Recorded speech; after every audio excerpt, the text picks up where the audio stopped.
Amarnath యాత్రికులకు big shock తగిలింది. 5 రోజుల్లోనే మంచు శివలింగం అదృశ్యమైపోయింది. కరిగిన పవిత్ర గుహలోని మంచు శివలింగానికి సంబంధించిన దృశ్యాలు చూసి కాస్త మనసు చివుక్కుమంటోంది. కానీ అక్కడికి చేరుకున్నాం కదా, ఆ స్థల ప్రాధాన్యత దృష్ట్యా మేము తృప్తిగానే ఉన్నామని చెప్తూ ఉన్నారు ఇంకొంతమంది. మే నెలలో ఆ మంచు శివలింగాన్ని మీరు చూస్తూ ఉన్నారు. దాదాపు 7 అడుగుల ఎత్తు వరకు ఉంటుంది. 7 అడుగుల ఎత్తు వరకు ఉంటుంది ఆ మంచు శివలింగం. కానీ ఇప్పుడు చూడొచ్చు, పూర్తిగా కరిగిపోయింది ఆ శివలింగం. ఎక్కడ కూడా ఆనవాళ్ళు కనిపించట్లేదు. కేవలం ఆ కరిగిపోయిన తర్వాత మంచు ముక్కలు ఉంటాయి కదా, కేవలం ఆ మంచు ముక్కలు మాత్రమే అక్కడ కనిపిస్తూ ఉన్నాయి. సాధారణంగా ఈ మంచు శివలింగం అనేది ఉంటుంది. దాదాపు కనీసం నెల రోజులైనా దర్శనం ఇస్తూ ఉంటుంది అనేది ఇక్కడ వినిపించే మాట.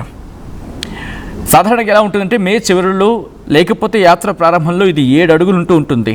అంటే సుమారు 2 మీటర్ల ఎత్తు వరకు ఉంటుంది. అయితే వాతావరణ మార్పుల కారణంగా ఇది చాలా వేగంగా కరిగిపోతూ ఉంది. గత 3 ఏళ్ల కాలంలో చూసుకుంటే ఇటువంటి పరిస్థితులే కనిపించాయి. అంతకుముందు బాగానే ఉండింది, కానీ గత 3 ఏళ్లలో పరిస్థితులు మారిపోతూ ఉన్నాయి. దీని మీద భక్తులు కూడా ఆందోళన వ్యక్తం చేస్తూ ఉన్నారు. ఎందుకంటే జూలై 7 నాటికి 99% కరిగిపోయింది. అంటే నిన్నటికి. సాధారణంగా మే నెలలో సుమారు 7 అడుగుల ఎత్తు వరకు ఉండింది. ఆ తర్వాత నుంచి వారం రోజుల వ్యవధిలోనే అది పూర్తిగా కరిగిపోయింది. గడిచిన 3 ఏళ్లలో ఈ మంచు రూపం వారం రోజులకి మించి ఉండటం లేదు. ఈసారి 5 రోజుల వరకే ఉండింది అనేది వినిపిస్తున్నమాట. కారణాలుగా మాట్లాడుకుంటే అక్కడ ఉష్ణోగ్రతలు పెరుగుతున్న కారణం కావచ్చు, లేకపోతే అటువైపుగా వస్తున్న ఉష్ణగాలుల పరిస్థితి కావచ్చు, లేకపోతే చలికాలంలో మంచు కురిసే ఆ పరిస్థితులు ఉంటాయి కదా, ఆ మంచు కురిసే ఆ సిచ్యువేషన్స్ కావచ్చు, అవన్నీ తగ్గిపోవడమే దీనికి ప్రధాన కారణమై ఉంటుందని చెప్పి వాతావరణ నిపుణులు భావిస్తూ ఉన్నారు. దాంతోపాటు ఆధ్యాత్మికంగా భావిస్తూ ఒకవేళ కరిగిపోయింది కదా అని చెప్పి నిరుత్సాహం భక్తుల్లో ఉందా అంటే కనుక లేదు.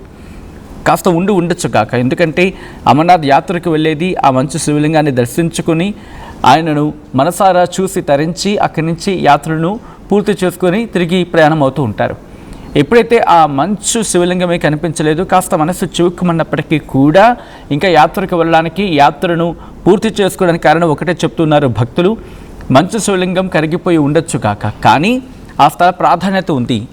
ఆ శివయ్య అక్కడే కొలువై ఉన్నాడు కాబట్టి మేము వెళ్తున్నాం. ఆ స్థలాన్ని, ఆ ప్రదేశాన్ని తాకి మేము వచ్చేస్తాం. ఆయన అక్కడే ఉన్నారు, ఆయన ఆ ప్రాంతంలోనే కొలువై ఉన్నారు కాబట్టి ఆ స్థలాన్ని దర్శించైనా వచ్చేస్తాం. మీరు చూడొచ్చు అక్కడ ఎలా ఉంటుందనేది. ఎందుకంటే మే నెలలో మంచు శివలింగం మీరు చూస్తే కనుక మంచు శివలింగం మీరు చూడొచ్చు. దాంతోపాటు ఆ చుట్టుపక్కల కూడా దాదాపుగా కనీసం ఒక 2 అడుగుల వరకు ఆ మంచు మనకు కనిపిస్తూ ఉంది. కానీ ఇక్కడ చూడండి, ఈ విషయంలో మీకు పూర్తిగా కరిగిపోయిన శివలింగం ఆ ప్రాంతం కనిపిస్తోంది. ఆ కొండ ప్రాంతం, ఆ రాయి ప్రాంతం కనిపిస్తోంది. అక్కడక్కడ మిగిలిన మంచు ముక్కలు మాత్రమే మనకి కనిపిస్తూ ఉన్నాయి. అయితే దీని మీద ప్రస్తుతం వాతావరణ నిపుణులు కూడా ఆందోళన వ్యక్తం చేస్తున్నారు. ఎందుకంటే అమర్నాథ్ గుహలో మంచు శివలింగం మెయిన్ లేఖరుడు దాదాపు 7 అడుగుల ఎత్తు వరకు ఉండగా ప్రస్తుతం 4 అడుగుల ఎత్తు వరకు కొన్ని రోజుల క్రితం, అంటే దాదాపుగా జూలై 5 అనుకుంటా, సబ్జెక్ట్ ద కరెక్షన్, అంటే 4 అడుగులు ఎంతో ఉండింది. ఆ తర్వాత ఒక్కసారిగా కరిగిపోయింది. అయితే ఈ ఏడాది మంచు లింగం వేగంగా కరగడానికి అక్కడ ఉష్ణోగ్రతలు, గుహ లోపల పెరిగిన మనుషుల ఆ మూమెంట్, మానవ కార్యకలాపాలే కారణం అంటూ కూడా కొంతమంది మాట్లాడుతూ ఉన్నారు. అయితే గుహ పైకప్పు నుంచి కారుతున్న నీరు మునుపట్ల సమర్థవంతంగా గడ్డ కట్టడం లేదు అనేది ఇంకొంతమంది అభిప్రాయం. సో కారణాలు ఏదైనా కావచ్చు, కానీ ప్రస్తుతానికైతే మాత్రం ఆ మంచు శివలింగం పూర్తిగా కరిగిపోయింది.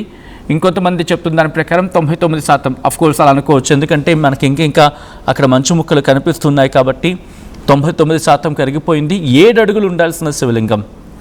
ఈ యాత్రకు సంబంధించి ఒకసారి మాట్లాడుకునే ప్రయత్నం చేద్దాం. ఎందుకంటే ఈ ఏడాది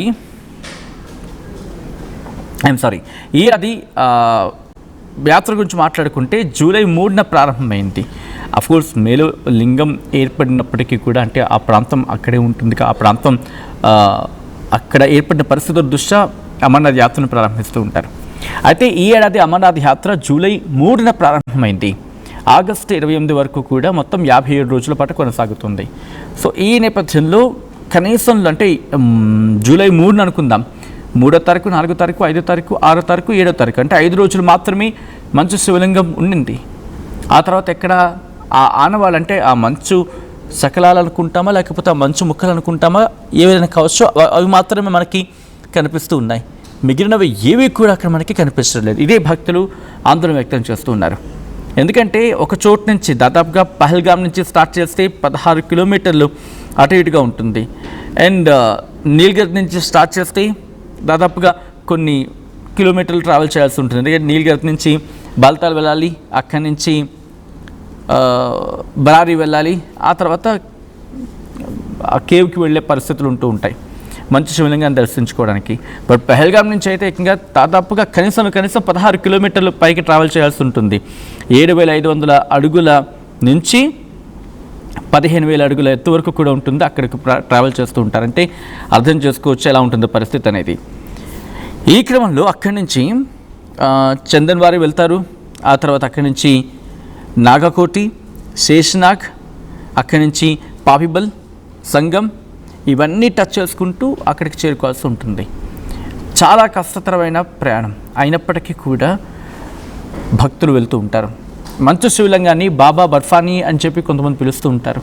అంటే ఈ గుహ లోపల పైకప్పు నుంచి పడి నీటి చుక్కలు గడ్డ కట్టడం కారణంగా ప్రతి ఏడాది వేసవి కాలంలో ఒక పవర్ఫుల్ లింగాకారం ఏర్పడుతుంది. ఆ లింగాకారం ఏర్పడుతుంది. చంద్రుని కరడ ఆధారంగా, అంటే శుక్లపక్షం కృష్ణపక్షం, ఈ లింగం పరిణామం మారుతూ ఉంటుంది, తగ్గుతూ ఉంటుంది అని చెప్పి ఇక్కడ చెప్తూ ఉండడం, దాన్ని విశేషంగా చెప్తూ ఉంటారు. పురాణ నేపథ్యం గురించి ఒకసారి మాట్లాడుకుంటే పరమశివుడు తన సతీమణి పార్వతీదేవికి ఒక రహస్యం గురించి మాట్లాడుతూ అమరత్వ కథను వివరించిన సందర్భంలో పరమ పవిత్రమైన ప్రదేశం ఇది అని భక్తుల నమ్మకం అని చెప్పి మాట్లాడుకుంటూ ఉంటారు. ఈ గుహలో శివలింగంతో పాటు పార్వతీదేవి, వినాయకుడిని పోలిన మంచు ఆకారాలు కూడా ఏర్పడతాయి అని అయితే ఇక్కడ వినిపించమాట. బట్ ప్రాధాన్యత ఎక్కువగా ఉండేది ఈ మంచు శివలింగానికి. ఈ మంచు శివలింగానికి అంతటి ప్రాధాన్యత ఉంటూ ఉంటుంది. సో ఈ నేపథ్యంలో ప్రస్తుతం ఈ మంచు శివలింగం ఆ గడ్డ కట్టి ఆ శివలింగాకారంలో దర్శనమిచ్చింది కేవలం 5 రోజులు మాత్రమే. ప్రస్తుతం ఆ లింగం కరిగిపోవడం, మంచు శివలింగం కరిగిపోవడం భక్తులు కాస్త ఆందోళనగా కనిపిస్తున్నప్పటికీ కానీ వెంటనే వాళ్ళు సముదాయించుకొని ఆ ప్రదేశాన్ని దర్శించాం, ఆ శివయ్య అక్కడే ఉన్నాడని చెప్పి భావించి దర్శనం చేసుకుని తిరుగు ప్రయాణం అవుతూ ఉన్నారు. అయితే వాతావరణ మార్పుల కారణంగానే ఇది జరుగుతోందా? నేను మిమ్మల్ని అడిగే ప్రయత్నం చేస్తున్నాను, మీరు మాట్లాడే ప్రయత్నం చేయండి. ఎక్కువ సంఖ్యలో భక్తులు అక్కడికి చేరుకోవడం, ఆబ్వియస్లీ భక్తులు అక్కడికి చేరుకోవడానికి ప్రయత్నం చేస్తూ ఉంటారు. కానీ మనం చేయగలిగింది ఏంటి? ఎందుకంటే మనం ఈ స్థాయిలో అక్కడికి చేరుతున్నప్పుడు ఎందుకంటే ప్రకృతిలో భాగం మనం. మీరు గుర్తుంటే కనుక అమ్మవారిని కూడా ప్రకృతి అని చెప్పి పిలుస్తూ ఉంటారు. కాబట్టి ఆ ప్రకృతిని మనం కాపాడుకుంటే భగవంతుడు మనల్ని కాపాడుతాడు అనుకుని భావించి కనుక మీరు అక్కడ ఏర్పాట్లు చేసుకోగలిగితే, అంటే నేచర్ని కాపాడగలిగేలా అక్కడ ఏర్పాట్లు చేసుకుంటే, ఫర్ సపోజ్ ఒక ప్లాస్టిక్ వాటర్ బాటిల్ తీసుకెళ్లారు, లేకపోతే ఒక చిన్న చాక్లెట్ ర్యాపర్ ఉంది, ఐఎమ్ సెయింగ్ జస్ట్ చెప్తున్నా, అలాంటివి తినిపడేశారు. అలా కాకుండా అక్కడ మనం ఏది వ్యర్థం చెయ్యము. ఇలా కొంచెం మనం ఏర్పాట్లు చేసుకుంటే అక్కడ వాతావరణం కలుషితం కాకుండా, అక్కడ వాతావరణంలో మార్పులు రాకుండా మన భక్తికి తగినట్టుగా మనం మసులుకుంటే, అట్ ద సేమ్ టైం ప్రకృతికి అనుగుణంగా కనుక మనం వెళ్ళి దర్శనం చేసుకోగలిగితే ఇటువంటి ప్రకృతికి అంటే సహజ సిద్ధంగా ఏర్పడే పరిణామాలని మనం కాపాడుకునే వాళ్ళం అవుతాం. సో ఈ నేపథ్యంలో మీరేమనుకుంటూ ఉన్నారు? మంచు శివలింగం కరిగిపోవడానికి కారణం ఏమై ఉండొచ్చు? అండ్ ఇది ఆధ్యాత్మికంగా మీరు ఎలా భావిస్తారు? ఈ అంశానికి సంబంధించినది కామెంట్ చేసే ప్రయత్నం చేయండి.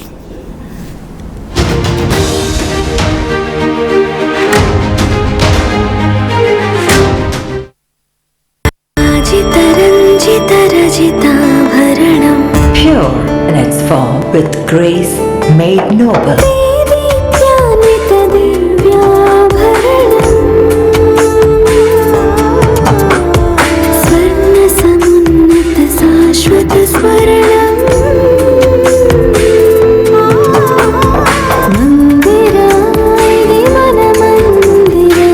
Mandira Premium Silver Jewelry by Manipali.